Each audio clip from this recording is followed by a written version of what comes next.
Turn it down a little. Oh, camera's not up. We got to put there it is. Welcome into the Rant, a late afternoon edition of the Rant, live from the Kelly Moore, the ever-evolving Kelly Moore Memorial Studios here in Dallas's beautiful design district. I am Pugs Moran. We do this every day, typically around noon. Hi, everybody. Everybody's in the chat room. It is current events, it is lifestyle talk, it is small talk, and it is evolving before our very eyes. It's going to be a lot different. I think next week we're going to start. Well, I'll show you what we're going to start doing. An idea that came up here yesterday. I want to start having guests in. I want to start, doing a little bit more. And I didn't know how I could do that. But as it turns out, guess what? I do have a way to do it. And look, there we go. The interview chair, currently occupied by one Darth Vader. But yesterday I came up with the idea that I'd like to have people in, interesting people, fun people. And I'm not a big fan of being on video all the time. Yeah, it's not my thing. We do it here. But I'm thinking, here's what I'll do. We'll just do the regular show, but I'll bring somebody in and I'll make them sit in the chair, and they will be on camera for the entire show, like Darth Vader. And we'll just gauge their reaction. You'll just see their facial expressions to them. We'll see how bored they get. We'll see, just watch them. I don't know. We're going to do things different. I'm going to start bringing guests in to do current events talk with me. Start that on Monday. So say goodbye to Darth Vader for right now in the interview nook. But that's coming. All right. What is this show? Well, we've been doing it since 2021. It's, as I say, it's current events driven. Whatever's happening in the world, we'd like to talk about it. Lifestyle. It's not just about headlines and that kind of thing. It's about us as people and what we're going through. It's talk radio for normal Americans. What is normal? 15 on the right. Forget about them. 15% of American citizens who consider themselves right-leaning are gone forever. Same goes for the left. 70% of us, that's who's left. 70% of Americans, I believe, are normal people. Normal people who have never been, banned from a target. They've never been dragged kicking and screaming off of an airplane. And they're still invited to all of their family dinners, right? Those are normal people. If you fall into any of those categories, you're not normal and you're not allowed to listen. The show isn't going to appeal to you. Been doing it every day for 3 years. As I say, we sit down typically around noon. I'll explain why we're late today. Show will unfold in 4 distinct parts. I perform it as a stream of consciousness, which is just me blabbing, blah, blah, blah. No stops, no breaks, no nothing. And because of that, we have these 4 segments. First one, we go through the history of things. Antecedently on this day, it's this day in history. I'm not reinventing the wheel there. Quarter 2, birthdays. People celebrating birthdays today. We just kind of kick the crap out of some celebrities or celebrate them. That works both ways. Quarter 3 is deads. People who died on this day. Where did they go? Heaven or hell? Based on what we know about them. Napoleon Bonaparte died on this day. I wonder where he went. And we talk a little bit about his life and where he probably ended up. Then quarter 4, the 4th segment, is all the day's hot topics, current events, and everything that's happening. And, as we say, this is not a political show. So if there's a certain, story about, Trump did that, probably not going to get to it. We just talk about the big ones, the big stuff that people are reacting to. We're more likely to spend, like, for instance, we got a whole bunch of stuff we're going to talk about today, but there's a porn star who's like touring the Middle East and hanging out with the Taliban. That's likely to get more time than anything Trump has done, right? I'm probably going to spend more time talking about, what is she doing? Anyway, that's an example of the kind of talk that we're doing here. I'm not looking to, so I should explain to you why the show is starting at 2:30 as opposed to 12. A lot of meetings today here in the beautiful Kelly Moore Memorial Studios. We are adjacent to the fabulous E-Gallery here in Dallas. The E-Gallery is a fully functioning art gallery where artists create and then display their incredible works for the world to marvel at, that's next door. That's the e-gallery. I'm over here in like a different studio that's kind of closed off from the world. The Kelly Moore Memorial Studio, appropriately named, closed off for the world. Woman spent the last, 10 years of her life on an island off the coast of Gulf of America. Notice how I said that? It just rolls, Gulf of America. I like it better. I'm sorry. Pugs, that's going to go right back as soon as Trump isn't president. I don't know. I kind of like Gulf of America. All right. So the Kelly Moore Studios, I've been stuck in here all day. We've had some incredible meetings today. So I do apologize. Thank you for bearing with me. I know it's meetings. Started having meetings at 9:30 this morning. I haven't come out here. I came out once to go to the bathroom and then once again about an hour ago to go get myself a cup of coffee. But thank you for bearing with us. I apologize, but good things are happening here at the Radio Miss. I went to the bathroom. Everybody's gone next door. They must have gone to lunch. I walk out there. I'm like, hey, how you guys doing? He's over there. James is over there. Haven't seen anybody. But because, I'm dedicated to doing this show every day, here we go. Let's roll. Let's get this show out of the way. It doesn't sound great. There's a bunch of cool stuff. Jeff says, you forgot to pay the light bill. Looks really dark today. Yeah, I like it this way. I know, but I like it this way. It's specific. You know how I futz with the lights and stuff. Here, you want a little bit light here? What is this? You want it like this? This is fine. Hold on. I can make it brighter. I like it more intimate. Look at me. Now I got the whole sun shining on me. Fine. You happy now, Jeff? There you go. For you. I'm going to have a migraine later tonight from this. Kidding. I love Jeff. Sports Bras is here. Super excited. The Sports Bras are a part of the new Radio Misfits family and what we're going to be doing there. Not entirely sure, but hey, welcome to the party, boys. Oh, here's the other reason. I had to do a show today because it's Pledge Week. May I direct your attention to the scroll down there? You may notice the per show number has gone up. We didn't get any tips yesterday. There's nothing in the Venmo. There ain't nothing. What the heck, you guys? It's all right. We got 2 shows. We need to raise $100. This show needs to make $100 between today and tomorrow. And honestly, if it can't raise $100 between today and tomorrow, it doesn't deserve to be on. Tip the show if you can. That's how we do it. No advertisers, no nothing. Ain't nobody gonna convince me to carry what? No, I'm not taking any advertiser money. Although, if an advertiser came in, maybe I would take it. Let's be honest. But we run this show independent. So you people keep it alive. 3 years running, man. You guys have kept it alive. Help out if you can, please. You know me. I hate doing the tin cup thing. But here's the good news. After tomorrow's show, we probably won't be doing this anymore. We probably, it's Pledge Week is when I really got to push. So, okay. So there we go. We got no executive producer today. Do we? Jamie? Do we have Jamie is, of course, my fictional producer. Jamie, Google search that. See if we got any executive producers today. Al Gamboa is here. He says it's like the macaroni grill in there. Oh, okay. That's not exactly what I was going for. You guys, I invented something so awesome. Right? What is necessity is the mother of invention. So I was having a problem with sound. Probably something that you guys didn't even notice. But the sound was absolutely horrible. And it was because when I'd get excited and I'd start yelling, this room was too cavernous. But I invented something. Let me show you something that I invented. Here's what I had at my disposal. Again, invention. The mother of necessity. What? How is that saying go? I don't know. Look at what I built. I built this, and it is like the best sound wall I have ever seen in my life. Hold on. How do I do this? Can I show? Look at this. This thing right here. You see this thing? This is, first of all, that's a carpet. Okay. That is just a carpet that was rolled up and in storage. And I'm like, oh, I bet you could use this for sound padding.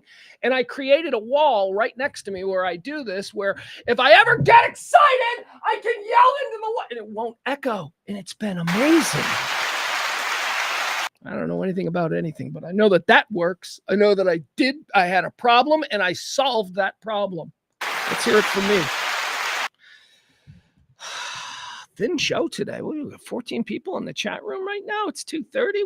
Come on, bring a friend week. Maybe that's something we need to do. Bring a friend week. I do hope that by bringing people in to sit here with me while I do this, I do hope that, being able to, or doing that is going to maybe, grow the audience a little. Who knows? Who knows? Ain't that right, Darth Vader? Do you think you can help grow the audience? He sure does. That's the interview chair. It's very comfortable. I'm not going to make it uncomfortable for people. All right, what do you say? They say we get started. Enough. We've been dicking around too long here. It's a late show. I still got another meeting I got to do. Holy shit, I just noticed something. I apologize. Not great. Now 13. Me pointing out that the chat room is small made somebody go, I'm getting out of here. I don't want to be anyplace this uncool. Pretty sure that's what just happened. Hold on. We'll get started. I got a fun show today. I got a bunch of stuff that I want to talk about. So maybe a late start, and I may be playing a little catch up here in the early goings, but we'll do it. We'll get it done. Do I have everything up and running now? Is everything right? Al Gamboa, are we allowed to come visit? Yeah, why not, man? I mean, you know what? I think we should do for like people who keep us alive. That's a great idea. People who tip us and keep us alive, executive producers. We ought to have like an in-studio day. Invite everybody down to come hang out with us. We could fill this whole room. We could. We just put everybody in here and we'll do a show. I don't have a problem with that. I would like, once we get to a place where we're self-sufficient, yeah, man, I'd like you guys to come by. Absolutely. I want to throw painting parties where we give you all canvases and paint and, we hang out. Maybe we record that. Look, sky is the limit as far as creativity and what we're going to be able to do in this area with this space. Let's go. I want to hear your ideas. I want to attract all Dallas creatives. You want to come do podcasts with us? Come on. Tell me what your podcast is. Let's go. Show me what you can do. You want to, well, I don't want to go into it. The meeting that we had this morning was incredible. So moving on from that. Oh, hey, check this out too. A shout out to my boy. I got a 15-year-old son. His name is Mason. He's cool for the most part, he thinks he's too cool, but me. He's got some work to do, but he's cool. Let's keep some fingers crossed and throw out some good vibes. My boy is going to the Department of Motor Vehicles today to see if he can get his permit. Get that boy his permit. And then he's going to be I got him this weekend. It's going to be boys weekend, but it's going to be, oh God, we're going to go driving. I'm going to, his mom's have all the fun. Here's where we're at with him driving. He's doing neighborhoods. He's doing school parking lots, like big high school stadium parking lots. He is not making any right turn or left turns. He's only making right turns.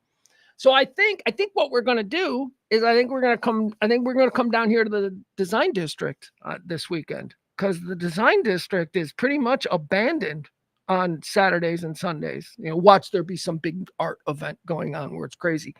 But man, these streets would be good. So we're going to practice here, and I think we're going to go to a cemetery too. Cemeteries are always good traditional places too.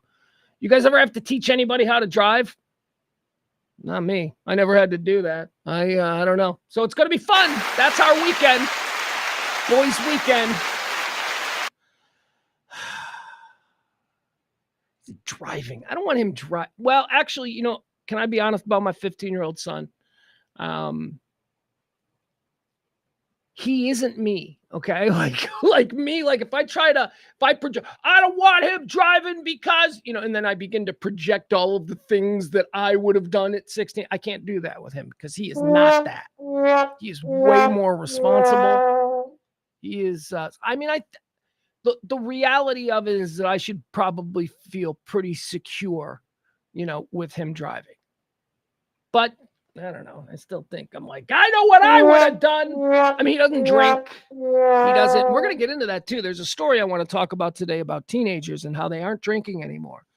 Gen Z is not a drinking. However, don't worry about it because boomers are picking up the slack. I'm not kidding. Boomers are drinking more than ever before, and Gen Z not at all. So we'll get into that. Adam says, here we go. Adam Rain in the chat room. He's got some, he says, let's say there. He says, I taught people how to drive and also taught people how to drive on a stick, which is extra fun. I learned how to drive on a stick as well. Yeah, I had okay, call me whatever name you want. I had to have a girlfriend teach me how to drive a stick. I had a girlfriend who had a stick and she taught me how to drive it. And I loved it as soon as I figured it out. Because, when you're used to driving standard, just put it in gear and you go, right? But stick seems so foreign if you've never really, if you don't understand the configuration of how you're moving up and then over and then back and to the left. And I don't know. It was very confusing until I figured it out. Until I went, oh, so the center, this is neutral. And then I got to go. If I want to, I got to go 1, 2, 3. It's fun. Driving a stick is more fun than driving an automatic. You really feel like you're driving. I love it. Sometimes in my car, because I have the stick, it's standard, but the stick is in the middle. Sometimes I pretend like I'm driving a stick just because I just do the clutch thing and all that. I love stick.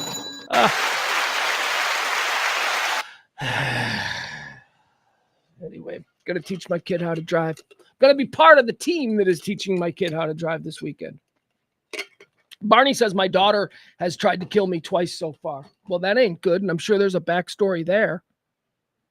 I don't know. Apropos of, I don't know. What is that in context with anything else? Al says, I learned how to drive in a 1968 Chevy pickup truck for 3 on the fly. Now, I learned how to drive in a brand new, probably 1986 Chevy Nova. My school had driver's ed. Do schools not have driver's ed anymore? My school had driver's ed and had like a deal with a local car dealership where they got brand new cars. So yeah, I learned how to drive on a Chevy Nova.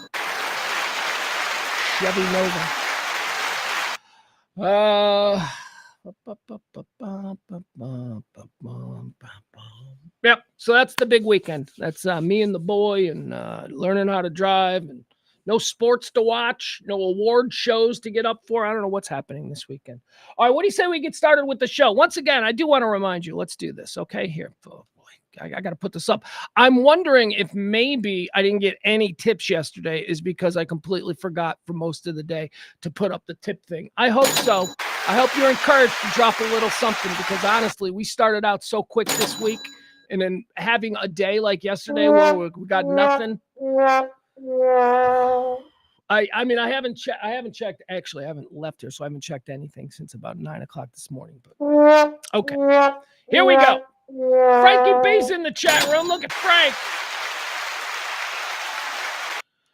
Hi, Frank. Frank's here. Byron's here. We already talked about Adam. We saw Al. We said hi to Peter. Okay, just about everybody's coming in now. Come on.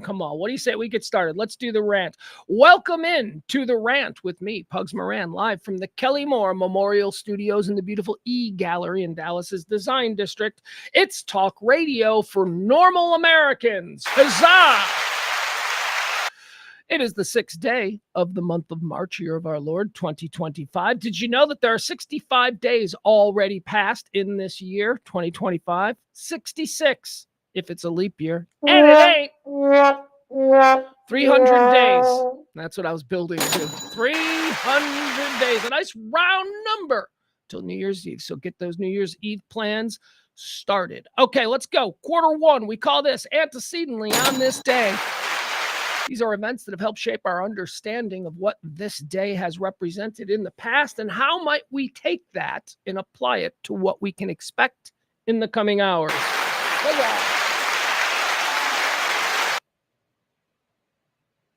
What do we got here? What's going on? We got some breaking news. How do we...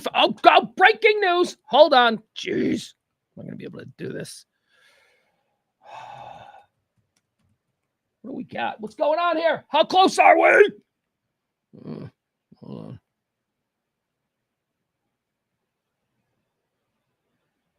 Oh, God damn it. How can I never find this shit when I need 2 days ago, 2 hours ago? There's a plane landing on the moon, right? Or a plane. There's something landing on the moon. And they got a live stream of it, except I can't find the live stream of it. Is this it? Intuitive Machines 2 lunar landing 2 hours ago. Live. Here we go. All right, what's this? We got something else landing on the moon. Watch. Multipath exists down on the lunar surface just because there are so many different ways. So during IM-1, we were sending out signals that were bouncing off the surface, bouncing off of craters, and making their way back to Earth. We took I think it was a Saturday and a Sunday to learn a little bit more about the multipath situation. You mentioned, Leah, Odysseus ended up breaking a leg and then laying down gently on the surface, but that communications does create a problem between multipath and learning about those things. Inside of Intuitive Machines' lunar data network, it's comprised of ground stations all over the globe. The largest one of them being... Good work so far. What else we got? The largest one's down in Australia. That is the Parks Observatory. They call her Miri Yang down there, but that really is what helped us pick up those weak radio signals for IM-1. That's not the dish we're on right now, but it seems like we do have a great connection from the vehicle. That's a great connection. All right, so here's what we're dealing with. This is what we got. This is the Intuitive Machines, a private lunar exploration company. Intuitive Machines Athena lander has reached the moon. So what's going on here with it? This is what we're watching. Let's put the sound back up. We are also generating power. Yeah, all these commands that are going to Spark. Spark is code for avionics, right? It's where our power is being allocated on the lander. And we've heard a lot of confirmations of things being turned off. We heard Dr. Crane say we are generating solar power. At last check, we heard mission director call out to look at the antenna configuration on the room's situational awareness model screen, and we're still standing by to see where this is going to go. All right, look, I'm all for that, but we got to move on. We can't just sit here. Oh, wait, can we? We don't even have a picture from the moon. Is there a picture? We're just watching a bunch of nerds in different offices. No, thank you. All right, whatever. There's a moon landing happening. It's cool. You know me. I'm very excited about returning to the moon. We've had 2 landings now in the last couple of days, right? We had one, a Texas company, just a couple of days ago. They put their thing up there, and now we got this. I don't know anything about it. It just popped up. I am, however, watching it on the other screen here. So if anything cool happens, I'll let you know. All right, moon bullshit is done. Let's get back to antecedently on this day. On this day, things that have occurred and made us go, huh. On this day, antecedently, in the year 1820, the Missouri Compromise is signed into law by President James Monroe.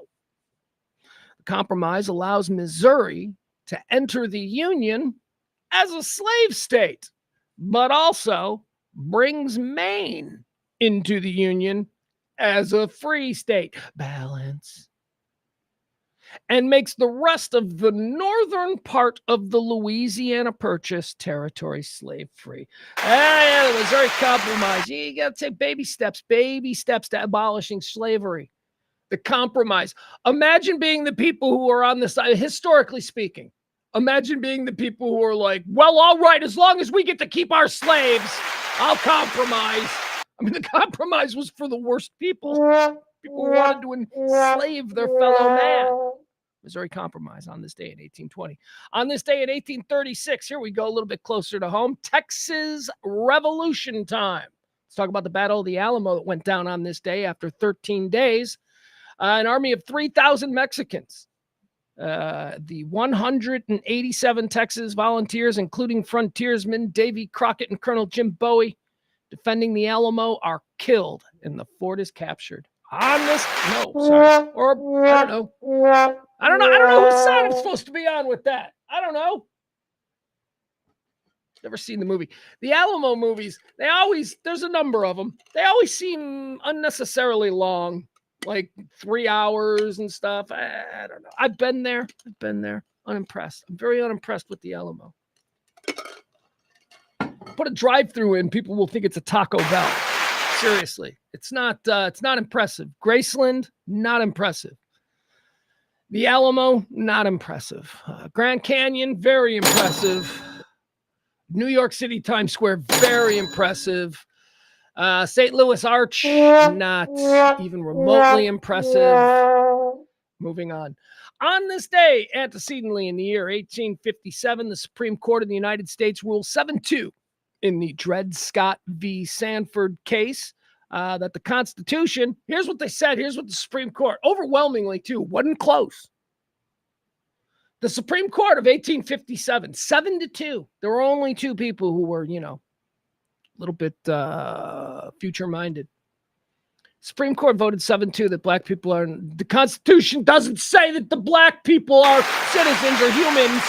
That's terrible. It's famous. People know about it. We learned about Dred Scott back in high school. Although I got to be honest, I was like, wait, what was that again now?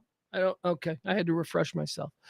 On this day, antecedently in the year 18, look, the Supreme Court historically has not been this, they've made a lot of fucked up decisions over the years. And antecedently on this day in the year 1889, Bayer registers aspirin as a trademark. Look at that. Talk about taking medical miracles for granted. Aspirin.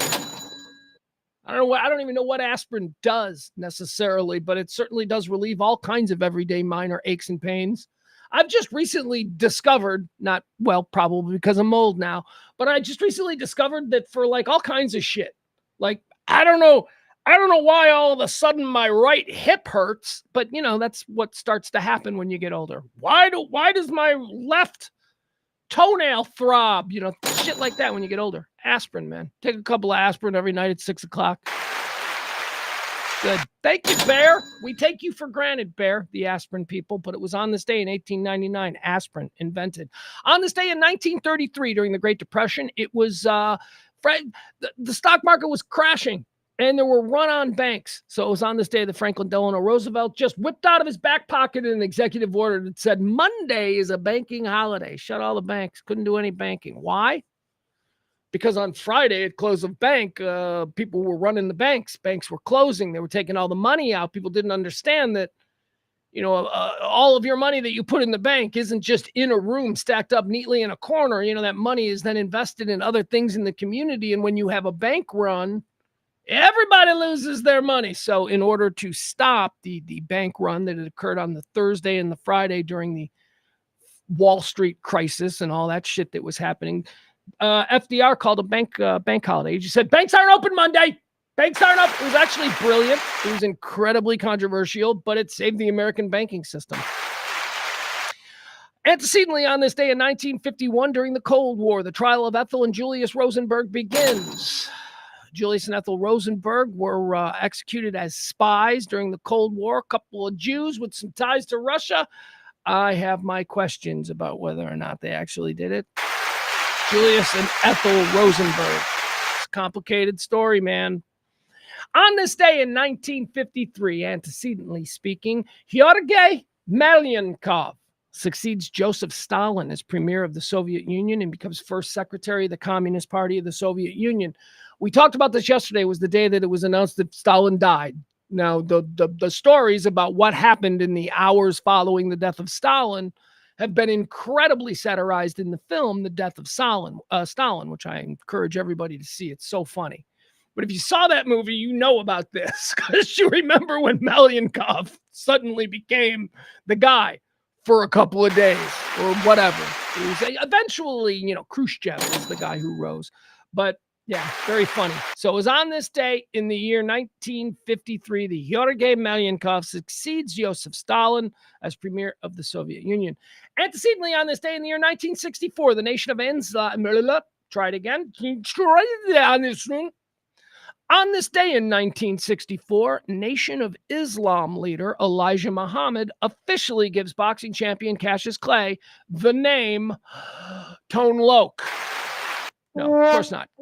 Cassius Clay became Muhammad Ali on this day. Muhammad Ali, ladies and gentlemen.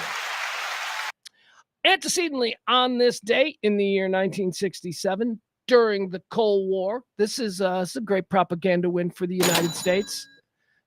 Joseph Stalin's daughter, Svetlana Alexeyevna. Is that it? She only got two names? Most of these people have like 15 names. Svetlana Eliueva. Let me try my Russian. Svetlana Eliueva. Oh, I nailed it! Eliueva. Svetlana Eliueva. Stalin. Svetlana Stalin Eliueva. I fucked it up.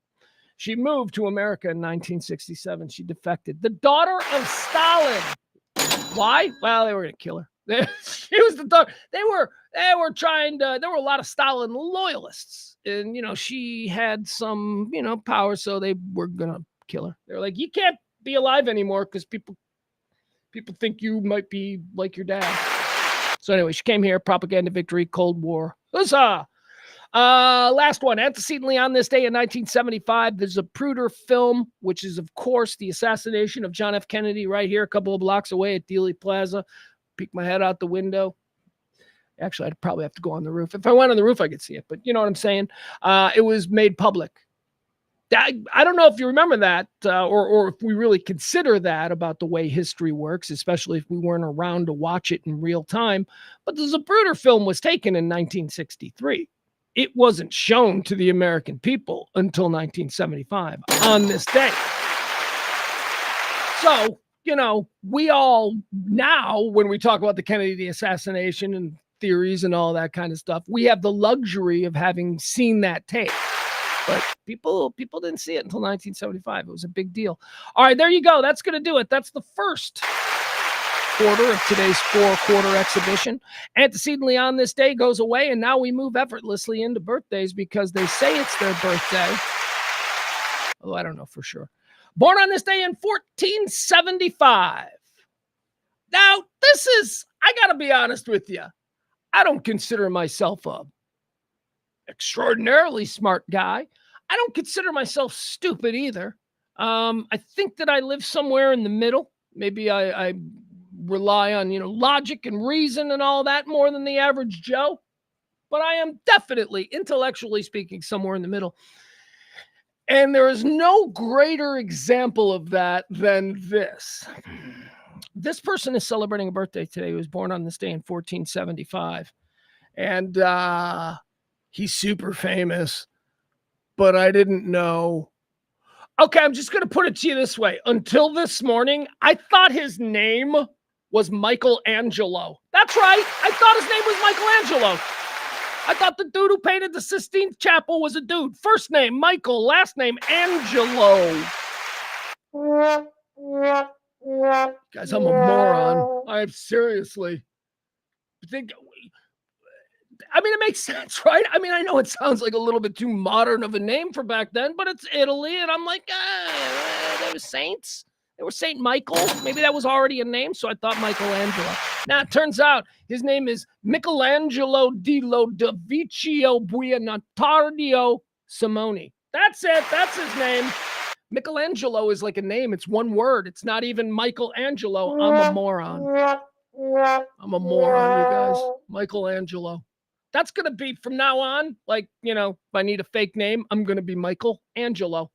Born on this day in 1475. Born on this day in 1699. Here's another one. Here's another big name. This is two big ones. Dude, as far as, if you're looking at traditional culture and literature and all that kind of stuff, art, fancy stuff that has been deemed, that stood the test of time and is classic. You got Michelangelo. And how about Cyrano de Bergerac? Born on this day in 1619. Okay, so this is where I'm stupid again. I thought Cyrano de Bergerac was a fictional character. I didn't know he was a real guy. I thought Cyrano de Bergerac is the ugly dude who had a hot friend, and Cyrano de Bergerac, a hot dude friend, and the hot dude friend liked this girl but didn't know how to talk to her, and Cyrano then whispered it Cyrano had game, right? He was an ugly guy who turns out, I guess he's real. I don't know, moving on. Born on this day in 1619, says it is. French author and playwright. Born on this day in 1923, let's get into the modern times. Ed McMahon, the greatness, we love him. Born on this day in 1927, I take my hat off because Gordo Cooper was born on this day. The great Gordon Cooper, American engineer, pilot, and astronaut, born on this day in 1927. Born on this day in 1936, Marion Barry. Oh, mayor of D.C. got caught smoking crack. Let me tell you, a lot of, when Marion Barry got caught smoking crack while he was the sitting mayor of Washington, D.C. What up, Kojak? I just come over. I see Kojak stepping in.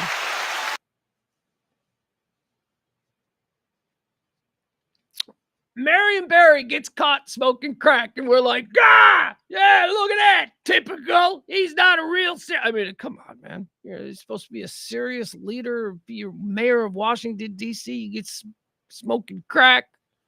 Well, that's what happens when you elect those people. There was that. If you were leaning to that kind of mentality, then you were like, well, see, it's what happens when you elect. Because you got to remember, this is back in the early 90s. This isn't today. It's years ago. It's what happens when you elect people. Oh, they had a lot of fun with that. And then a couple of years later, the whitest guy from the whitest place ever, Rob Ford, mayor of Toronto, did the exact same thing. What's that you were saying about Marion Barry and those people? Because I'll tell you, crack is good, man. People just like crack. Let's just say that. There are certain people out there who just enjoy crack. Never tried crack. You guys ever tried crack? I'd try it. Like if a dude walked in right now, hey, you said you never tried crack. Here, take a puff of this. I might try one puff. Although is crack that good? Actually, maybe not. At 55, I don't think I would try crack. I get too many, I think that's heroin. Remember, I'm going to try heroin at 7. It used to be 70. I used to say at 70, I'm going to do heroin at my 70th birthday party. I want to try it. I've had to move that. I think now it's 80 because we're all living longer and I expect to still be functioning and working and doing stuff in my 70s. But when I close it up, full-blown heroin junkie. That's my plan. Got to have enough money. I just got to make enough money so that by 80 I can be a full-on heroin junkie. Here's my plan. I'd like to live in one of those old people apartment buildings, where it's just all old people, and I just live in my room and do junk the whole time. It'll be fun, trust me. All right, let's go. More birthdays. Whose birthday are we doing? We're running through some birthdays here. All right, who else we got? We got Marion Barry, born on this day in 1936. We got David Gilmour, born on this day in 1946. Of course, Pink Floyd. David Gilmour, married to Kate Bush. I don't know what to say. He's kind of boring. Born on this day in 1947, y'all. 1947. Here's a lady who was a big star for about 6 months, and then I don't know what the hell ever happened to her. She never had a follow-up. Kiki D. Kiki D. You know who Kiki D is? Elton John made her a star. Elton John was already a star, and then Elton John had a song that needed to be a duet, I guess. And they brought her in, or maybe it was her and she was on Elton's label. And they said, why don't we have Elton, give you a boost by bringing, I don't know, but it's that Don't Go Breaking My Heart song.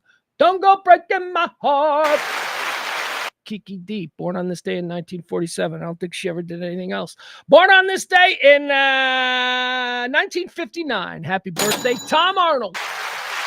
Boy, that's a guy. That's all he did was marry. All he had to do, you telling me all I would have had to do in 1989 is marry Roseanne and my life would be set? Got to be honest, don't think I was willing to do that in 1989. I've been like, Roseanne, no thanks. I thought you meant Rosanna Arquette. Roseanne Barr? No. But Tom Arnold stepped up and his life has been made. He's now a household name. Folks, here we go. 1967. If you were listening to the show the other day, I divulged that as an old man, the women that I have been, crushing on, I have the order. There's always been a woman that I have had, a celebrity woman who I've had a crush on, who I've been like, ooh, I dig her, right? Ever since I can remember. I think we say it starts with Charlie's Angels, right? It was originally it was Jacqueline Smith. Oh, I'm like 7. I'm like, yeah, I don't know anything, but I know that is something that I like. Jacqueline Smith. I wasn't a Farrah guy. I was a Jacqueline Smith guy. And then Bo Derek, right? And I told you about Demi Moore in the 80s, and she rolled into Winona Ryder, who kind of rolled into Tia Leone. I've always had these, like, off-brands, not off-brand, but I've had these women, and they don't need to be big stars. Tia Leone wasn't a big star. When I first glommed onto Demi Moore and Winona Ryder, they weren't big stars, but I was obsessed with them. They became big stars. So I told you about the age-appropriate one that I have now, and it's her birthday. Ladies and gentlemen, happy birthday to the lovely Connie Britton. Of course, Tammy Taylor from Friday Night Lights. I don't know, whoever the Reba-like character was from that Nashville show. Spin City. That's what I want. Can we just, because that's the first time I saw her. I saw Connie Britton on Spin City, and I was like, okay, look at that. Look at how cute she was. Look at those big giant eyes. There she is, a little bit older, getting a little milfy. Who's that? Is that her, like, fat cousin Betsy? I don't know what that is. What was she pregnant? She's probably pregnant there, and we're gonna move on. Don't know what that is. Anyway, Connie Britton, look at her. Oh my God, who doesn't love Connie Britton? There's nobody. What's that one? Let's see that one. Was that from? I don't know what that is. I don't know if I love the hair. I don't know. Here's the other thing. Don't be sleeping on Connie Britton's body. Don't just think that she's like some mom. Connie Britton's got a nice body. She's got a great body. Incredible. There she is. Happy birthday. The lovely Connie Britton. Born on this day, year of our Lord, 1967. Born on this day in 1972. How about Shaquille O'Neal? Stood next to Shaquille O'Neal once. My partner Kelly and I got roped into doing an appearance at some club. It was like a last-minute thing, and the club had reached out and paid like a one-day thing. Like, we walk in the morning, and they're like, hey, you guys want to do an appearance tonight for like $500 for an hour each? And we're like, yeah, we'll do that. What do you mean? We got to go to a club instead? And a last-minute thing. Apparently, Shaquille O'Neal was in town. The Mavs were playing Miami. I think he was playing for at the time. The Mavs were playing Miami. He was injured. He wasn't playing, but he had lined up some appearance fee at this bar, and they needed to get the word out. So they got it on our radio station and had us go. Anyway, it was like all a last minute thrown together thing. It's on somewhere on Beltline. Like, I don't know. Anyway, so we go to this thing and we're standing around, and it is dead. There's nobody there. It's like 8:00, right? It's like 8:00 on a Wednesday in this club. The music is going and the lights are spinning, and it's all just, waitresses sitting on bar stools. Just nobody's there. And we walk in and we're like, okay, well, they're paying us for it, so whatever. What would you like us to do? So anyway, everybody's waiting for Shaquille O'Neal. And then it did finally kind of fill up a little bit. And then Shaquille O'Neal walks in, and I don't know what he was doing, but they put us over in the same corner. Then we were never introduced or anything. But I stood next to Shaquille O'Neal for a brief moment by the DJ booth. And he was wearing a floor head hooded mink coat. I don't know if it was mink, it was something, but it was like a fur coat. He looked like the abominable snowman. He was so big. Happy birthday, Shaq. That's it. I had no out for that story other than he's big, which is something that everybody already knows. So I got to learn to keep my stupid mouth shut. Happy birthday, born on this day, an old friend of the show, somebody I need to reach out to, because I'm telling you, he's one of the people that I absolutely need to get. We're talking about the changes, right? We're talking about how we're going to make. I've got this whole setup, right, where I want to have a guest come in. They're going to sit in the other chair. Boom. Today's guest. Look at that. Darth Vader. Today's guest. Our birthday boy here, I want to get him in. Jared Reddick from Bowling for Soup, celebrating a birthday today. Old friend Jared Reddick, born on this day in 1972, says here, American singer, songwriter, guitarist, and actor. Incredible on the mic. Really fun. Really good. Want to get him right there in the Darth Vader suit. All right, let's keep going. Happy birthday, Jared.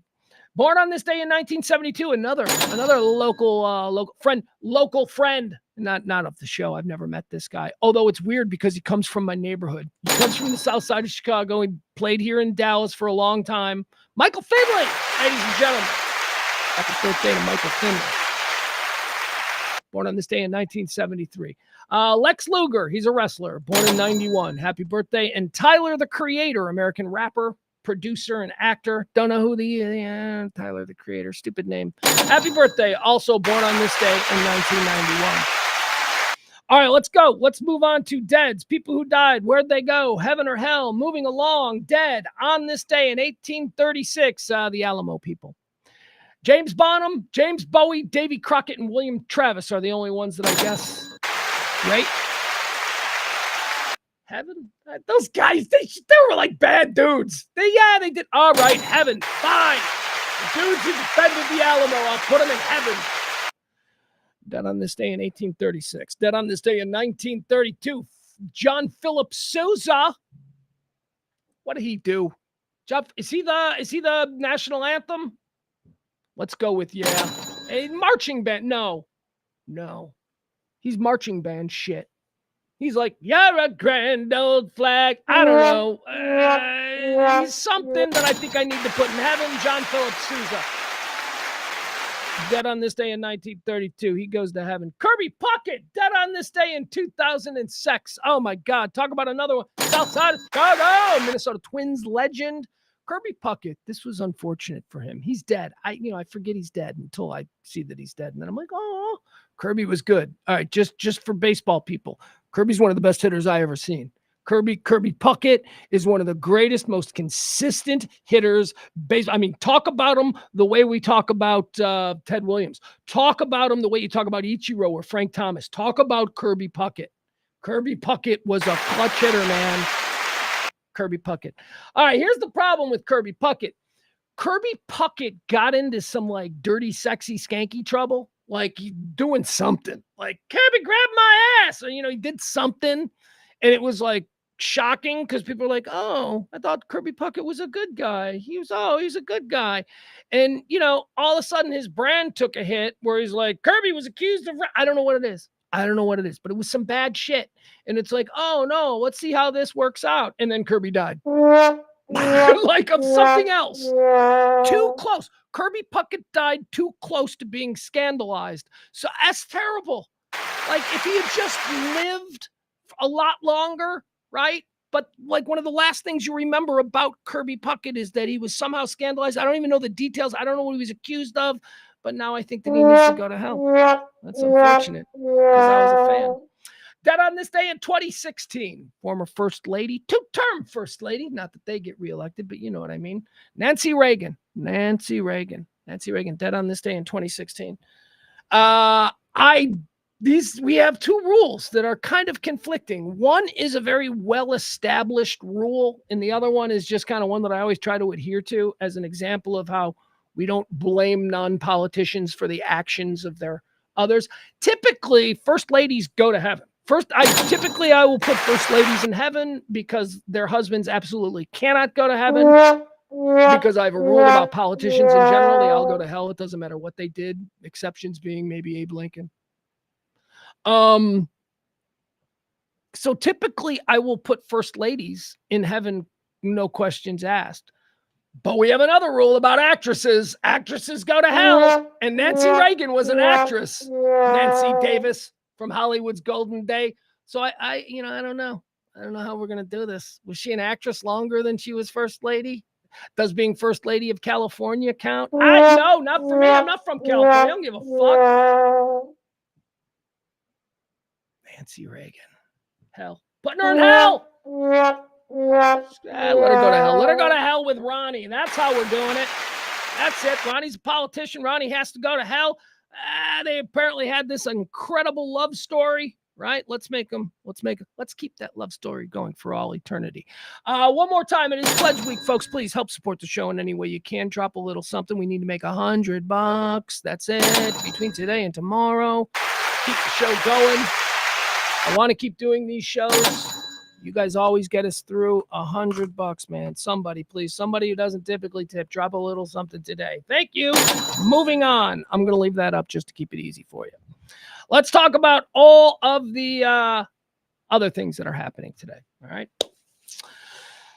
Let's get into our current events segment here. Hey, you guys, I hate to do this, especially since I say that this is always up. Can I take a break real quick and just go to the bathroom? Remember earlier when I told you I haven't been out of here but twice since like 8 o'clock this morning?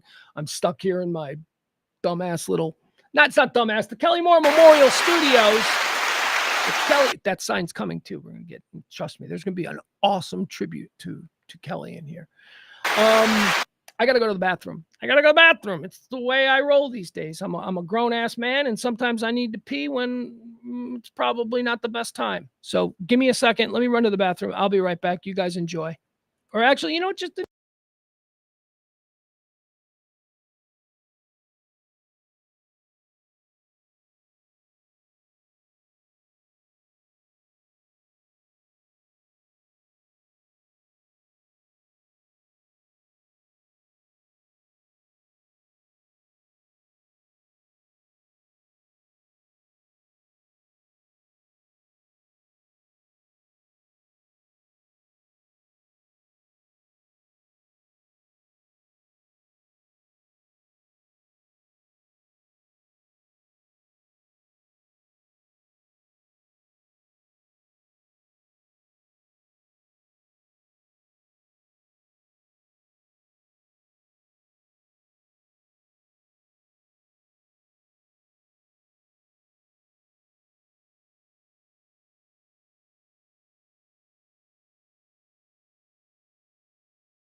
All righty, guys. Thank you so much for that. I appreciate it.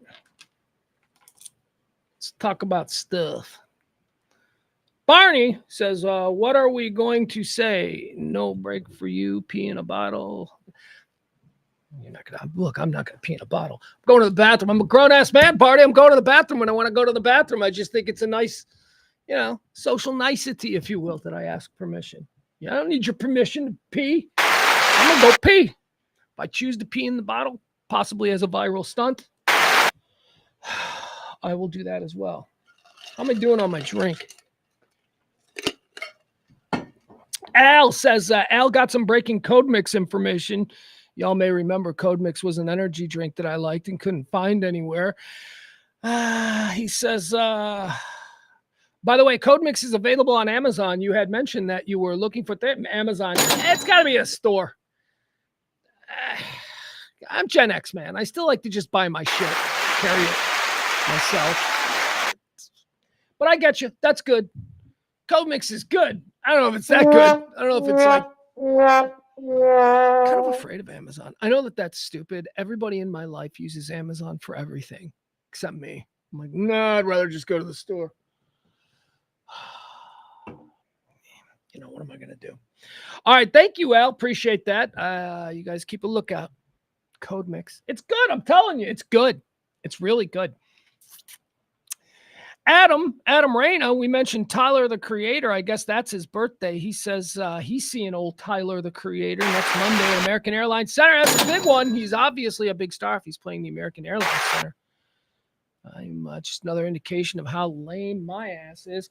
All right, what do you say we get started here? Let's go into quarter four. These are all of the things that are happening today, the big stories. We're going to run through a lot of it. I'll remind those of you who haven't seen this pledge week, so go ahead and we'll leave that up. Oh, you know what is the problem here? I need to be higher up. I do, right? Look at how low I am. It's like I can rest my chin on that banner. You know, and then I need to be like a little bit higher. We'll figure that out. All right, let's get started. I'm going to run through some of the things apparently breaking in the last couple of hours. Trump and Musk got into it in the Oval Office. Not into it. They didn't get into it, but apparently Trump, been a lot of blowback. A lot of people saying, you know, Elon Musk is the real president. Trump is the puppet and all that. And, you know, it kind of looks like that. I mean, it kind of looks like, you know, Elon's doing whatever the hell he wanted. So apparently Trump today put him in place. It said President Donald Trump convened his cabinet in person on Thursday to deliver a message. He said, "You're in charge of your departments." This to the assembled secretaries. "You're in charge of your departments, not Elon Musk." According to two administration officials, Trump told top members of his administration that Musk was empowered to make recommendations to the departments, but not to issue unilateral decisions on staffing and policy. Seems like this should have been the kind of thing they got clear in one of those, you know, meetings you have before you launch something. This, you know, we're a month in, we're 6 weeks in.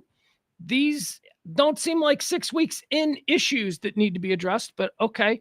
The meeting followed a series of mass firings and threats to government workers from the billionaire Tesla founder who helms the Department of Government Efficiency. Okay, so again, it's not a real thing. It's a made-up thing. Doge is like an internet meme. It's a made-up thing. We're all just, everything's a construct, right? Okay, it was presented that this is now a real thing. It's not. It's DSS, right? Digital Select Services or whatever. We've already had this. They just renamed it. Same thing he did with Space Force. Space Force isn't new. Space Force was already a thing. It was a Space Command.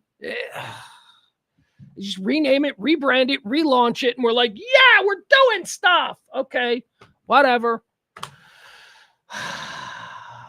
Doge's actions have faced ferocious resistance in court and criticisms from both Democrat and Republican lawmakers. We played the tape yesterday from Wiley, Texas, the GOP monthly meeting, the GOP town monthly meeting, whatever the hell it is, I don't know. But yeah, there were a lot of people whose, I don't know if they're directly government workers or if their businesses rely on, you know, the government businesses, but Trump said today in the Oval Office, or not in the Oval Office, but in front of the assembled secretaries, that it was time for Elon to begin using a scalpel instead of a chainsaw. So there you have it. Hey, war with China? The fuck is happening now with this? Now I know this was last night, and maybe things have calmed down now because of something else that occurred just a couple of hours ago. But, you know, when I went to bed last night, there was this shit-talking thing going on between China and Pete Hegseth, all right, our new defense minister, which made China go on public record with, China says it's ready for war with the United States. Beijing boosts defense spending by 7.2% and warns Washington that it is prepared to fight until the end. China has said that it's ready for war with America as it raises defense spending. In a direct threat to Donald Trump, China's representatives in America said if war is what the United States want, be it a tariff war, a trade war, or any other type of war, we're ready to fight until the end. Whoa, I mean, that's some real saber rattling, but unfortunately, or fortunately, I should say, we live in a world where you can't take anybody's word for anything. So saber rattling means nothing now. Maybe they're just playing this new game where you say whatever you want and people forget you said it a day later. Our defense secretary responded by saying that the U.S. is prepared to go to war with China. China, Canada, Mexico, Ukraine. It's going to be us and Russia. Us, Russia, North Korea, and Iran against everybody else. The company you keep. If war is what the U.S. wants, be it a tariff war, a trade war, or any other type of war, we're ready to fight it till the end. The Chinese ambassador said. This is getting out of hand. This stuff is getting stupid. All right, let's move on. I'll tell you why that might not be as scary in a couple stories from now. Also, Trump is telling Hamas, you better return all of them, whatever Hamas got. Hamas has had these hostages they've been holding for over a year now, since October 7th, right? They've been holding these hostages, and Trump issued a statement yesterday that said, all right, enough is enough. Daddy's home. Release the hostages, or I'm telling you, it's going to be bad, right? So he's like threatening. What was the exact thing that he said here? Release all hostages. If not, you are dead. Okay. I mean, that sounds good, right? To an American like me, that sounds good. That's like, yeah, why hasn't anybody said that to him before? Why hasn't anybody said, hey, Mr. Hamas, you give up those hostages or we're going to carpet bomb people into you? Well, nobody said that before because that's what they want. Right? That's what they want. It sounds good when you don't understand that they want to be dominated, because being dominated and overpowered by a much larger, oppressive, religiously oppressive thing like the United States, that's how they get to heaven. That's what they want. You know what the greatest recruitment tool for terrorism in the world is? American military success in the region. So go ahead, Trump, go ahead. You know, that's why we haven't done this before, but go ahead, man. Let's just bomb them into oblivion and then start watching our shopping malls explode from coast to coast every weekend. Diplomacy. That doesn't work great either, but it's not a zero-sum game. So don't sit here like, well, nothing has worked. Maybe this. And if that's the argument, maybe that is, right? I mean, I've been telling you for a couple of days now that this is a classic case of a leader. We've never seen this in a Western leader before. Certainly not a country with nukes. Madman diplomacy.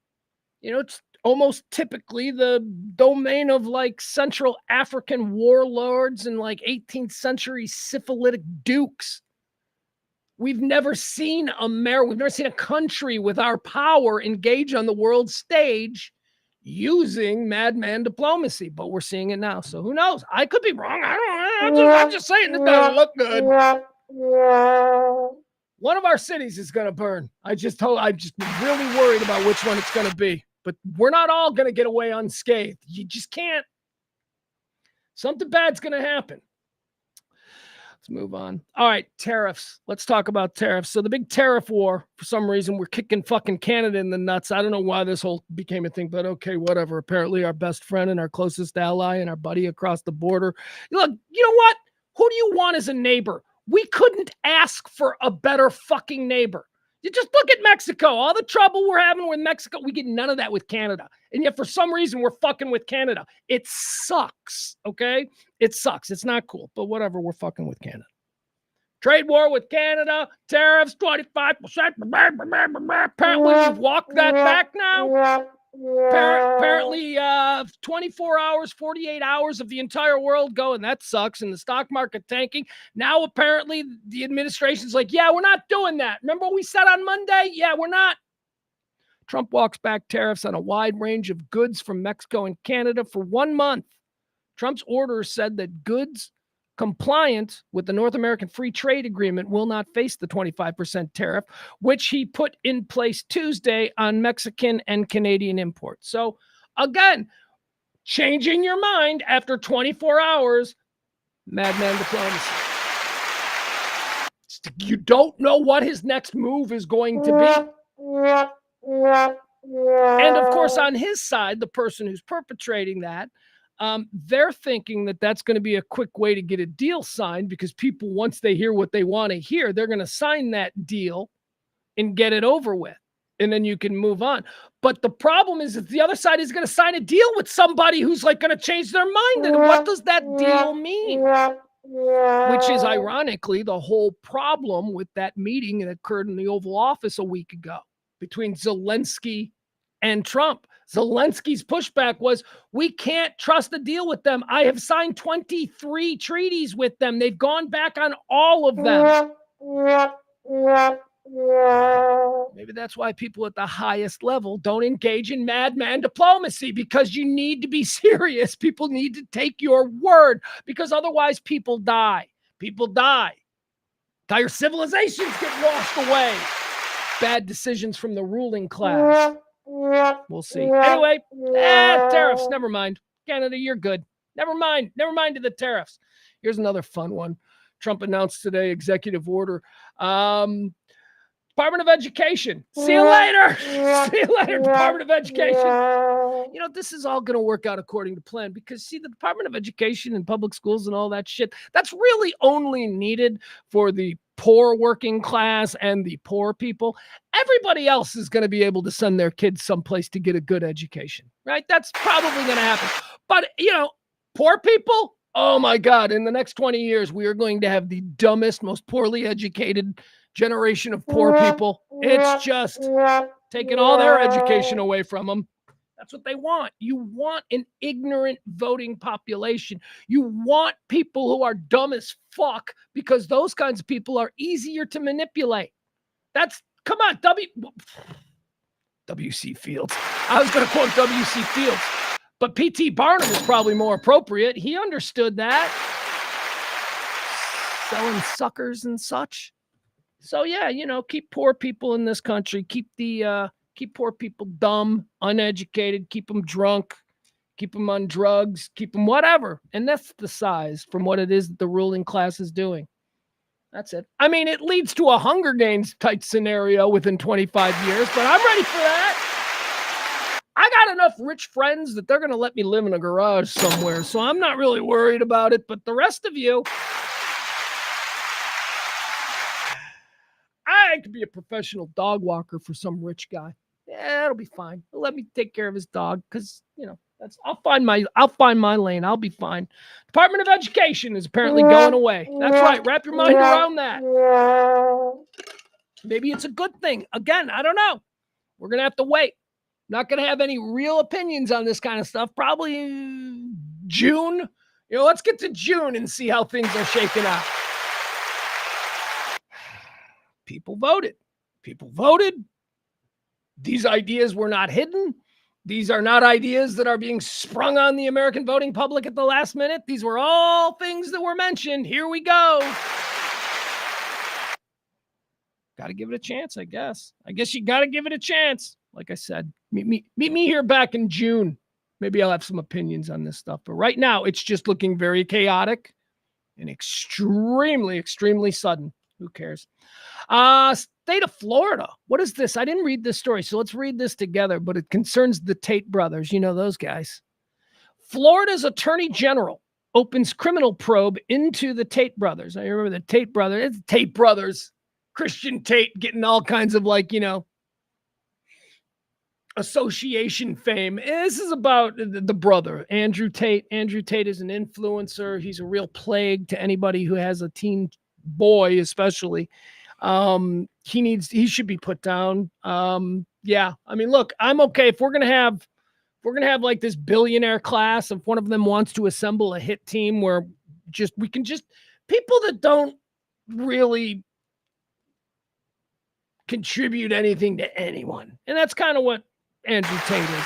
Maybe we can have this, this privatized SEAL team take out the likes of Andrew Tate. Now, I don't want to get political. Like, we ain't taking out politicians and shit like that. So calm down, Barney and Byron. You're like, can Pelosi be next? No, I'm talking about these cultural cancers, right? This guy. Who else? Yeah, who are those people on TikTok? They're big fat family. They go to Sam's Club or something. Take out them. Kid, what's that kid like? Boom or something. I don't know what that kid. I hate that kid. Them. Who else? Bowen Yang. I'd like to have Bowen Yang eliminated. Not death. Not absolutely not that. Just eliminated. Just make them go away. Yeah. All right, moving on. That got off the rails. That's what happens, folks, with a stream of consciousness. Sometimes you just start thinking. So the Tate brothers are being investigated by the state of Florida, both Andrew and Tristan. They were a couple of Romania had them in like shackles for about 2 years because they were apparently luring dumb party whores to come to Romania and do OnlyFans stuff for them. And it turned into be like they were imprisoning these girls. Not imprisoning them, but, I want to leave. Fuck you. You can't leave. He's got an English accent. You can't leave. And then that turns into like, oh, he kidnapped them. No, she's just a dumb chick who couldn't figure out a way to get out of there. She made a stupid decision because she's a moron who was raised by animals. And now she finds herself in a terrible situation. The world is dangerous. Dumb, fucking, stupid people like the chicks who were lured to Romania. Come on, they made that decision. They knew who Andrew Tate was, and they went, that seems like it'd be a good way to make money. Nothing's gonna go wrong. These girls are fucking idiots. Victims nonetheless. But fucking idiots. So that's who this guy is. That's why I say we don't need him. Let's just get rid of him. He's causing problems. Ugh. So he's over there in Romania. They got him in jail. And then, I don't know, something happened. We got a new ambassador. We got a new MAGA ambassador to Romania, and he went over there. And apparently he mentioned the Tate situation to whoever the ambassador for the U.S. is. And I don't know, like a couple of days later, Andrew Tate and his brother are now free to roam, as they say in the Southwest commercials. Took a plane to Florida. That was a couple of weeks ago. Apparently the young Republicans of Florida, invited Andrew Tate to come and speak. So the Republican Party that I knew and loved, gone fucking forever. I don't know what this fucking Nazi-adjacent psycho Florida Young Republican Party is, where they're bringing in Andrew Tate. The fuck? All right, so now what is Florida doing? Why is Florida filing charges? Andrew and Tristan Tate, two brothers charged with human trafficking in Romania, are under criminal investigations now in Florida. State Attorney General James Uthmeyer said Tuesday. The online influencers landed in Fort Lauderdale, Florida on Thursday after they were permitted to leave Romania, despite the fact that they are awaiting trial there. Andrew Tate, a self-described misogynist and former professional kickboxer, gained notoriety by advocating male supremacy and total control over women, along with self-help style messaging that attracted an audience of millions. His online platforms, which promise to teach men and boys how to become wealthy, have been accused of being a pyramid scheme. Of course they are. Of course. Dumb, fat nerd boys who can't get laid are drawn to this fucking psycho by the promises of getting, not being a virgin by the time they graduate college. That's who's being lured by this guy. So, of course, he's selling them bullshit. And, of course, it's probably a Ponzi scheme. This guy, Andrew fucking Tate, the magic secret sauce that he's not telling any of these nerds that are falling prey to his bullshit.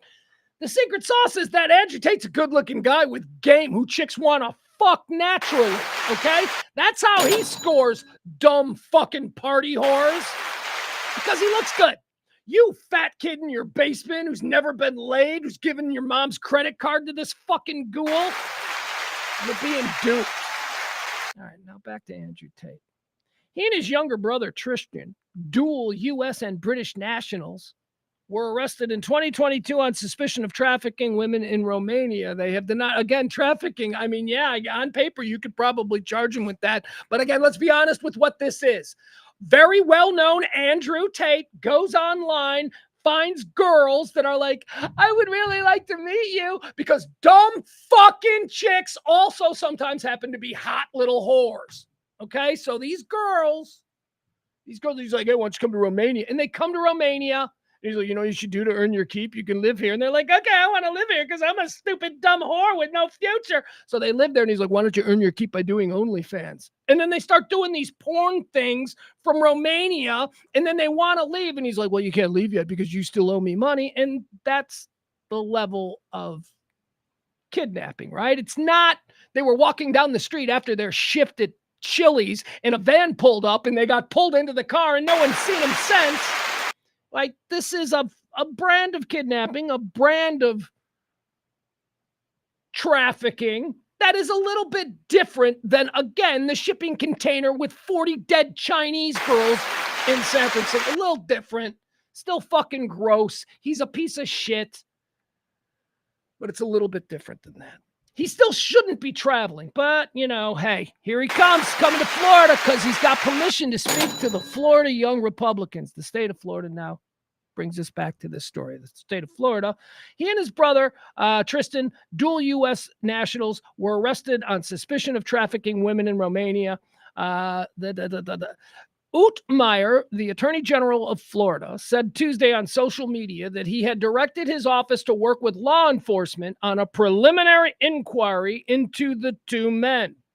Based on a thorough review of the evidence, I've directed the Office of Statewide Prosecution to execute search warrants and issue subpoenas in the now active criminal investigation into the Tate brothers. For what? I mean, look, I'm all for it. I am all for it. But for what? Like, what exactly have they done? If they are legally traveling, you know, they're on trial in Romania. Did Romania allow them to travel and then put out a bolo on them for fleeing the jurisdiction? I don't think so. There is do you realize that we could, you want to arrest them, just arrest them.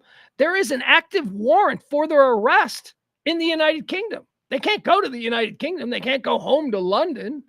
All Florida has to do, Florida's law enforcement, is act on that active warrant. They can arrest them, put them into, but they won't do that because somehow this is fucking tied into Trump, man. Somehow this is tied into MAGA and keeping young American teens all fucking stirred up and angry and awful because maybe one day they'll need to draw up an army. I don't know what it is.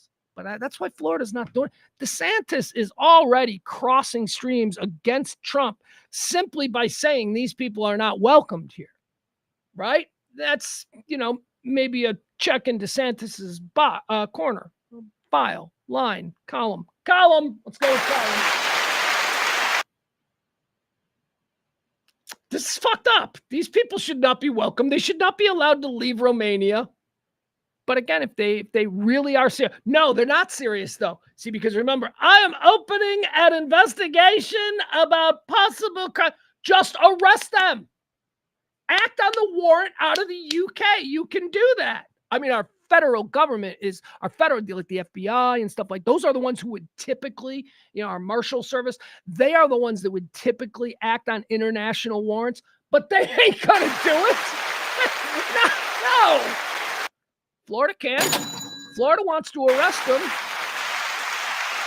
Reason being, there is an active warrant out of the UK. They can't. They're wanted for rape. They're wanted for rape in England. And yet they're standing on stage somewhere in South Florida speaking to a bunch of 18-year-old virgins.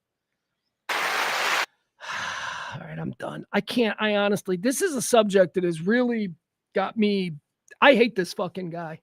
I got a 15-year-old kid, and thankfully my 15-year-old kid is way too old. He is an influence on my 15-year-old kid. He quotes things that he says. Now, my 15-year-old kid is also like, yeah, I mean, I know he's a fuck, but he's funny, Dad. It's fun to make fun of.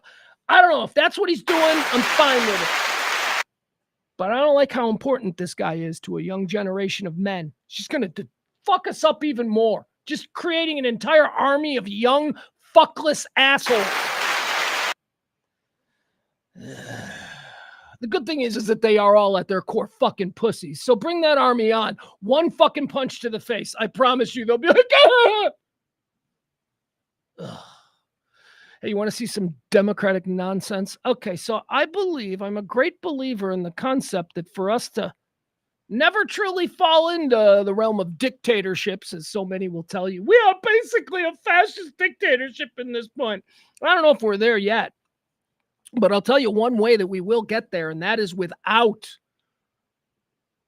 I would say, formidable opposition party, but without an opposition whatsoever. We don't have a fucking opposition party to what's happening. What we have are a whole bunch of performative assholes who have no idea how to connect with the average working class person in this country. That's what we've got. They call themselves Democrats, but that's what they are. They're gutless, feckless pussies who do shit like when money is taken away for extraordinarily important things like poor people lunches and shit like that, they respond by doing interpretive defiant dance in front of cameras. Did you see that at the Kennedy Center a couple of weeks ago? Whole bunch of Democratic activists and Democratic board members of the National Endowment for the Arts. They held a press conference and they said, we just want to say that we are going to be pushing back against all this. And then as a demonstration, they did like a 10-minute interpretive dance. That's the opposition party. That's who we got. That's who we got. And then at the State of the Union, look, I'm all for, if we're going to devolve into a style that is more reminiscent of what they've got in Malaysia and England with our parliament, where people screaming at each other, okay, fine, bring it on. But you better be defiant in a way better than just holding up signs like you're at some fucking rich people auction. You want to know the real shitty thing about that? The only reason that was probably put out as an idea, there was a meeting. There was a big meeting with all these fucks, and they said, how do we show that we are dissenting from what is happening? And somebody said, well, I was at a Sotheby's over the weekend, and we all had these darling little paddles. What if we did that? Do you see the kind of bullshit? Meanwhile, you got fucking Al Green, like 100-year-old motherfucker, waving his cane going, defiance! That motherfucker knew that waving these stupid, I object, he's a liar, these little signs. It's embarrassing. It's embarrassing. They embarrass. We are all going to wear the same color. Are you, ladies, are you ready? We're going to wear, it's going to be green. And it's going to be, I can't wear green. It makes me look fat. Okay, well, what color can we all do? What color can we all wear for? It's got to be for women, so it should be pink. Can we all wear, let's wear pink. No, but also it's got to be for Ukraine. All right, what if we wear pink, but we also wear scarf? Fuck you. Fuck all of you and your nonsense. Your performative bullshit. And I mean this on both sides. But right now, we're talking about the opposition. We're talking about why you've got one side just running roughshod over everything because we got a bunch of idiots doing interpretive dance and holding up signs like they're at a Christie's auction. Brings us to this latest one. Are you ready for this? Are you ready for another example of how the opposition is fighting back? Let me tell you something. If you people believe what it is that you're saying, and that is that democracy is under attack and that we are a mere weeks away from forgetting all about what America stands for. You little drama theater weirdo. If you are truly someone who believes that, then you ought to know interpretive dance ain't gonna fucking cut it. So stop it. So stop being so over the top. Stop being so, I don't know how else to describe it. I will show you this though. This is the latest from those idiots. Check this out. Hold on. You're going to love this. This went viral.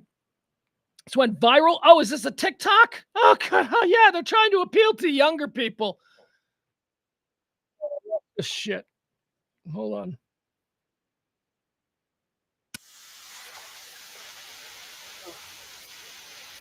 All right. It is. All right, so these are the Dems. They're showing how they're going to fight back against all of this. This bullshit. Choose your character.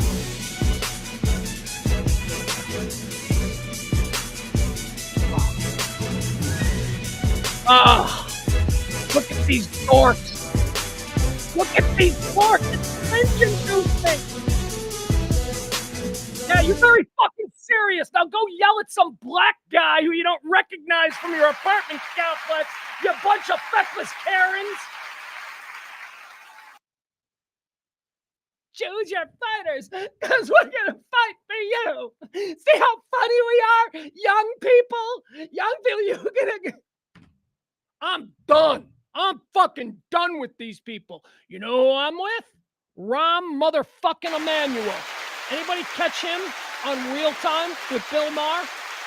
Anybody remember that son of a bitch? That guy's a fucking asshole. If the Dems are looking for their fucking asshole who will raise an army and fight in a way that Dems haven't seen since the Kennedys were running around, that's Rahm motherfucking Emanuel. I don't know if I want him at the top of the food chain, but I'm saying listen to that son of a bitch. That son of a bitch is calling everyone to fight, push back, not with interpretive dance. Because again, ladies and gentlemen, and I am no single member of a party. I'm not a single issue guy. I'm floating around. I am a plastic bag in a empty Kroger parking lot on a windy day. I'm just wherever I go. But I do know that we need an opposition party. I do know that there needs to be a healthy opposition party, or else, hey, you know, that's all I'm saying. All right, let's keep going now. Let's see, what else do we have here? Let's talk about, okay, I promised this story because I don't understand this fucking story. I don't get what this is about. All right, so apparently there's a porn star, and her name is Whitney Wright. You guys ever heard of Whitney Wright? You bunch of pervs. Look at her. There she is. There she is. This is Whitney Wright, the porn star. Let's see. By the way, I got it on moderate, so we're not going to see it. Ugh. So we're not going to see any good porn. But this is, yeah, there she looks like a trampy little bar girl who turned to porn. Yeah, there she is. She's not great. She's not beautiful. You know, a little work. If she stays in shape, gets fake tits, wears a lot of makeup, you know, she's not classically beautiful. If she was like a housewife from Akron, Ohio, who, you know, maybe bagged groceries on the side, this would be not good. Anyway, there she is. All right, Whitney Wright. I don't know who she is. She's a porn star. Look, I've met a lot of porn stars. We used to interview them all the time. There are very few of them who, when they walk in the room, you're like, holy crap, she's gorgeous. I always say there's like only a couple of them who I'm like, why are they doing porn? There is no situation that they could have ever found themselves in their life where they couldn't have just gone to a bar and met some dude who's a millionaire stockbroker. Yeah, it's just too pretty. Some of them you're like, yeah, I get why she's doing porn. She looks like she would need to do porn. Anyway, this chick, porn star Whitney Wright, she's apparently touring the Middle East. She's going in here. Let's see if we can figure out what the story is here. Her with her. She's going to all of these. She's going to like Taliban territories and shit like that. All right, we'll read it from here. Who is Whitney Wright? American porn actor makes headlines for her visits to Taliban-ruled Afghanistan. Do we still have her picture up? No, we lost her picture. All right, let's just go with this one. All right, here we go.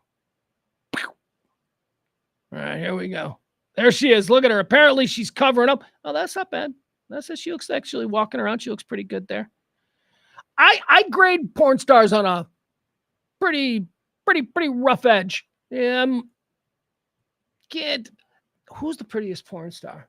Who was the prettiest porn star? I don't know. Anyway, moving on. It doesn't matter. American porn star Whitney Wright made headlines over her alleged recent trip to Taliban-ruled blah, blah, blah. Let's just see some pictures of her here, okay? She's taking pictures in Egypt. Yeah, I mean, was she just an Instagrammer? I don't get it. All right, never mind. I don't really have much thoughts on that. I just saw that headline. And I thought, why is a porn star going? Here's the deal. She's going to these places and then she is Instagramming herself in front of like religious spots and all of that. And now there are a whole bunch of like super upset people who are like saying, we're going to kill her. Jihad against porn star Whitney Wright. There you go. Long and short of it. Mike Johnson's chief of staff got a DUI like 15 minutes after Trump's speech the other night. The chief of staff to the Speaker of the House, Hayden, what's his name? Hayden Haynes. It's a weird name. Hayden Haynes, Mike Johnson's chief of staff. Apparently he was drinking. The Trump speech ended. He jumped in his car to drive home and whoop, beep, got into an accident. Junkie McDrunk. There you go. All right, breaking news on the Epstein files. I would like to announce that there is absolutely nothing new. Nope, we still don't have them released. Every day I'm going to announce what's where we are with the Epstein files. We all want to see them, right? Everybody's interested. There is a bit of news, though. We do need to mention this. Lawyers for the victims of Jeffrey Epstein and whoever else might be listed in these Epstein files. Lawyers for the victims have made it absolutely clear to the Justice Department that they're cool with you guys releasing all the names. Why is this important? Well, because when it was initially, when we were told we're releasing them tomorrow, and then it was bullshit. Remember because you trust MAGA. Remember when they brought in all of like the duplicitous influencers with the pretend binders to make all the stupid people think that this was really an event, but then smart people were like, this isn't an event. All of this stuff was already known, and then they got caught, and then they had to send Pam Biondi out, and Pam Biondi was mad at the FBI, and they made that whole thing, right? Remember all that bullshit they're lying about? Well, one of the things that Pam Biondi said was, well, as it turns out, is that, we have to be extra cautious because of the victims. Some of the victims have expressed some concerns about the manner in which was. Okay, so now, just so we're clear, that's a lie. That was a lie.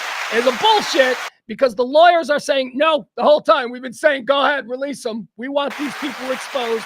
We already got our money.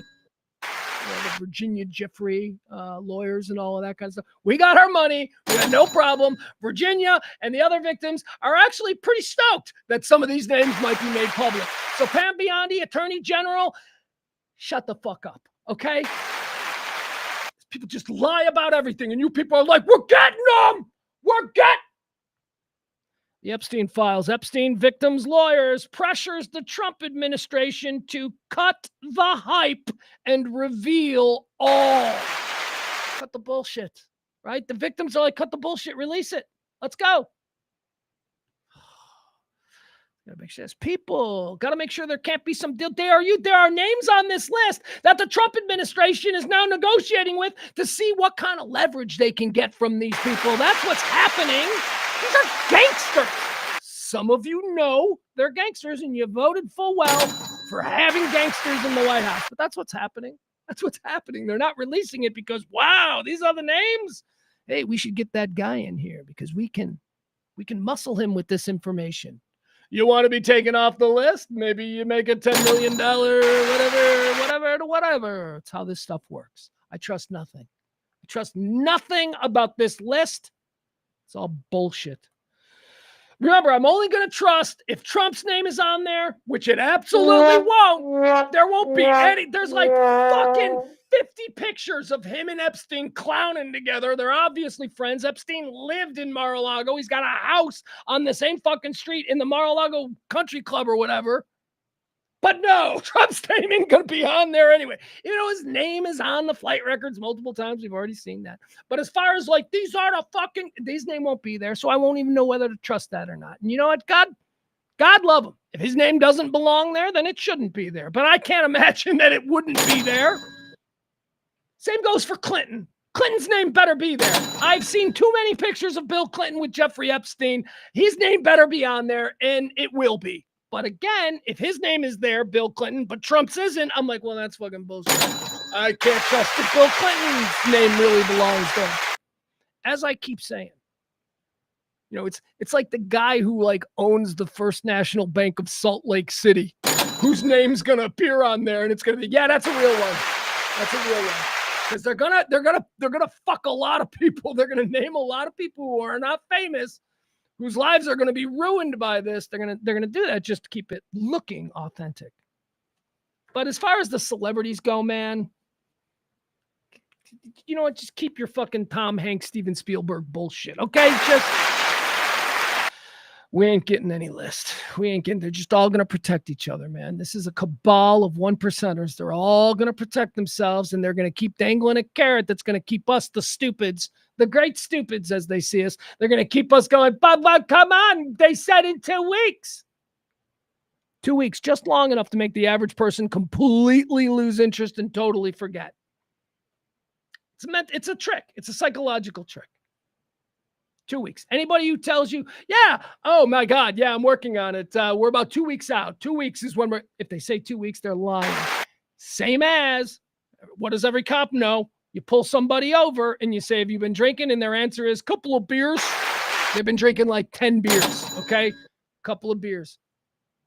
It's a mislead. It's easy. I had a couple of beers. Everybody says it. 2 weeks. Sorry. Oh, yeah, sorry, boss. I'll have that all set for you. 2 weeks. 2 weeks out.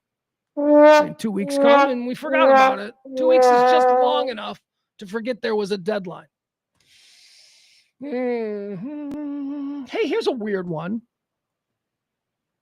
Just a headline I want to riff on here because I don't understand it. This comes out of the San Francisco Gate. The headline is, California is considering letting hunting dogs attack bears. California is considering letting, interesting word, letting dogs attack bears. I got to tell you, as a dog, I got a dog who is of a breed that is bred to fight bears. They chase, Catahoulas have tree climbing hands because they chase fucking bears up trees in the swamps. Anyway. There ain't no letting. Like, I wouldn't like my dog. The dog sees a bear. The dog isn't going to be, you're going to let me attack this fucking thing. The dog is going for it. So I don't understand. Is this like more crazy California?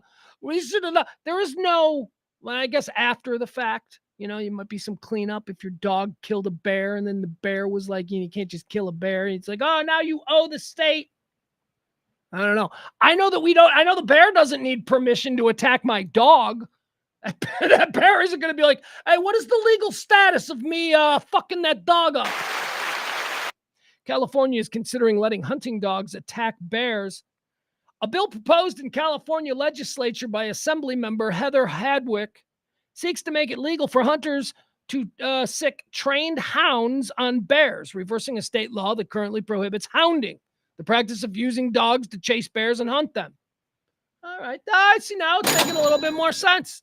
It's a form of hunting, which I would imagine my dog, my Catahoula, would be very good at, considering that's what they're bred for. My dog is a hounding dog. Let's go, California. Anyway, I just thought that was a funny headline. They're going to let dogs attack bears. Like, dogs are like, can I go? Well, midnight it became legal, right? I can attack this bear now. How about this story here? Young people. This was interesting. We'll close with this today. And by the way, thank you so much for joining us on today, a very late afternoon version of this show. Usually every day at noon, we come here with all the hot topics, current events, and lifestyle talk your heart can desire. Today, a bunch of meetings been logged in here in the studio. The Kelly Moore Memorial Studio, been locked in here for a while. So we're late today. I'm hungry too. But I did want to talk about this story. We'll leave you with this. It says, forget the baby boomers, call them the baby boozers. Okay. It's a study that was done on boozing. And apparently young kids, teenagers don't drink. I've seen this firsthand. My 15-year-old son doesn't drink. My 15-year-old son will have a beer and he's like, I don't like to, there's not. When I was growing up, by the time that I was my son's age, I'd already been to numerous backyard keggers. Not only do I think that my son hasn't been to a backyard kegger, but I don't think there has been a backyard kegger. I don't think they have those anymore. It's weird. What my kid and his kids or his friends do is they all vape. And I'm pretty sure they're all vaping weed. But I got to tell you, as a father, perfectly okay with that.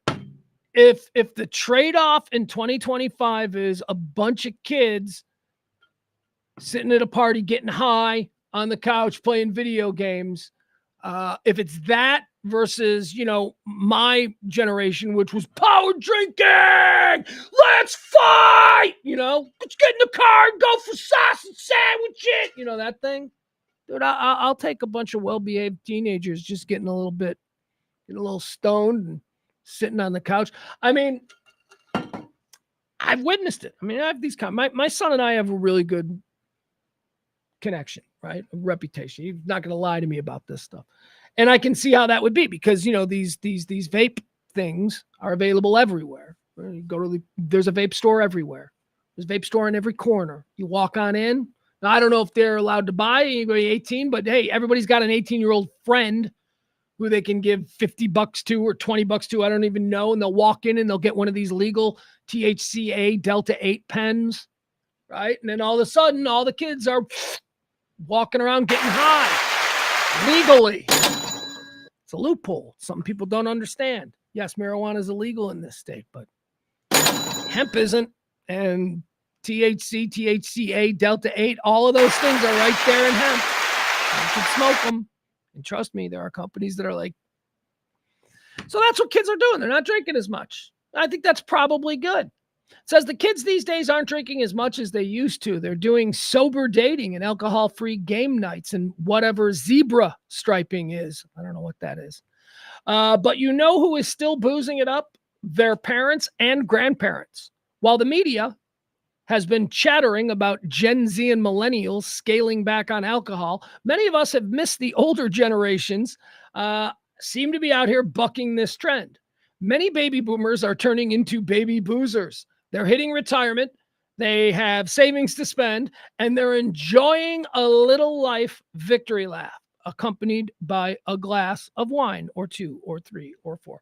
All right, so that's not that hard to understand. I don't know. I mean, I would think that would be pretty common for the retirement class throughout time. If you were to hold this, if you were to do this poll in 1965, I bet you that you would find that people who are retired and don't have to get up for work in the morning drink more. I don't think that's surprising. I think that it is offset and it looks a bit more striking because of the very real decrease that we've seen from kids. I'll tell you, marijuana, the idea of marijuana is so much more ubiquitous for young people today than it was when I was a kid. In 1986, the idea of marijuana was Cheech and Chong, and it was bad. It was, it's dirty. You can't see it. The Nancy Reagan war on drugs.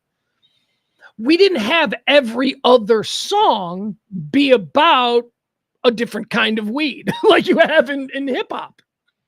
And that's, as I say, been ubiquitous since the early 90s. And, that's the world that our teenagers are in, a world that discusses marijuana as easily, it's not taboo, as easily as we used to discuss variations of cheese. Oh, what is this, a Gouda? No, this is a light white Wisconsin cheddar. There was an awareness of marijuana and stuff among young people that we just simply didn't have. Like back in 1987, someone rolls a joint in front of you and it's all gross and sticky and there's shit and twigs and you just smoke it and you go, wow, that's good pot.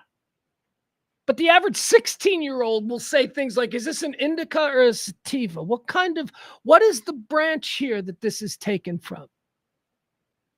Is this a Kush more or is this a diesel?